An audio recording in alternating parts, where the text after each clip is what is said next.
Bismillah, alhamdulillah, wassalatu wassalamu ala rasulillah.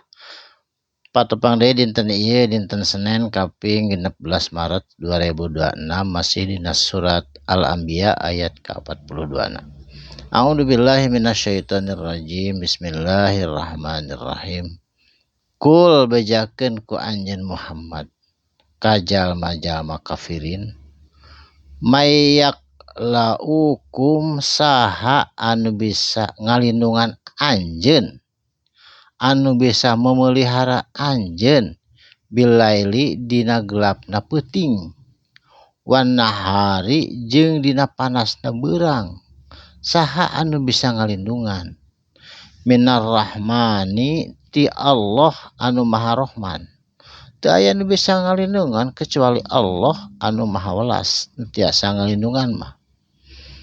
Balhum bahkan maranehanana itu jama-jama kafir azikri kana zikir rabbihim ka pangeran Allah subhanahu wa ta'ala. Pangeranna itu jama-jama mu'riduna manehanana berpaling tina kebenaran, berpaling tina Quran, berpaling tina ti Allah jeung Rasulna. Dugi ka ayeuna oge berpaling sesah kenging hidayahna margi selalu tidak mendengar seruan Allah ngalangkungan Al-Quran. Saterasna amlahum atawa marehanana boga naon alihatun kana sesembahan tamna'uhum anu bisa ngalindungan maranehanana min dunina tina beratna siksaan kami saur Allah. Ti salian ti kami la yastati'una teu aya anu mampuh jeung moal bisa mampuh nasron kana nulungan, nasro kana nulungan eta berhala ka anjeun angpusihim ka diri maranehanana. Berhala mah moal bisa nulungan, moal bisa ngalindungan. Walahum jeung teu aya pikeun maranehanana mina tina siksaan kami yushabuna anu bisa melaan moal aya. Saterasna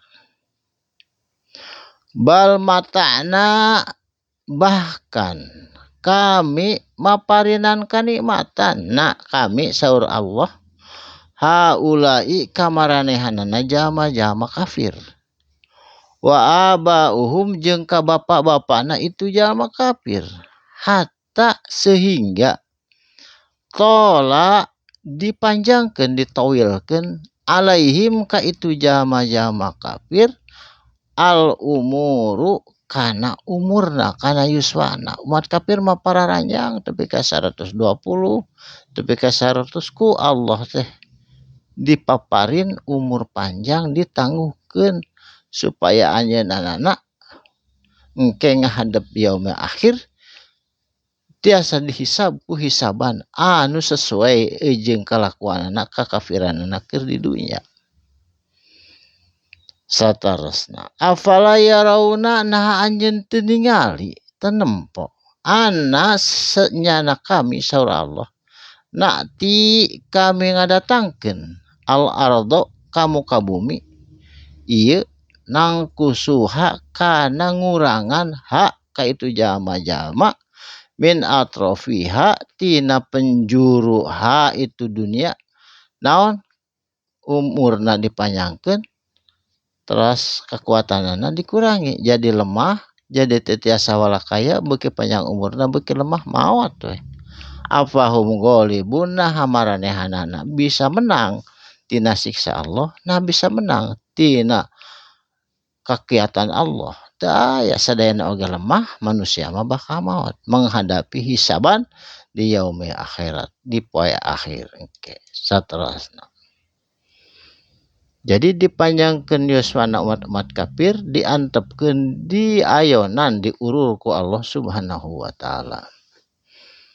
Kul bejakeun ku anjeun Muhammad innama sanyana ari perkara hidayah undirukum kami mah ngan ukur mere peringatan ka anjeun kabeh bil wahyi ku ngalangkungan wahyu ti malaikat Jibril nu didugikeun ku Kangjeng Nabi Muhammad kana ieu Al-Qur'an.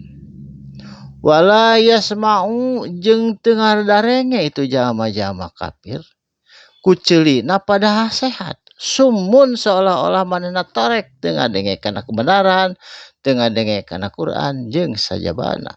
Manehanana torek tina kebenaran. Duaa tina seruan. Seruan naon? Seruan Al-Qur'an, seruan Allah jeung Rasul. Iza di mana-mana mayungdzaruna ketika naon perkara anu diperingatkeun ka maranehna, manehana tidak mendengar. Sumun bukmun umyung fahum la yarjiun, manehna tidak mendengar, tidak bisa melihat seperti anu torek jeung lolong tina kebenaran. Sehingga di akhirat engke oge ku Allah bakal dilolongkeun, bakal ditorekeun di yaumul akhir sabab manehna teu nguping kana naon perkara anu tos diwahyukeun ka Rasul dina ieu Al-Qur'an jeung anu tercipta jeung anu tersurat sadayana anjeunna kafir.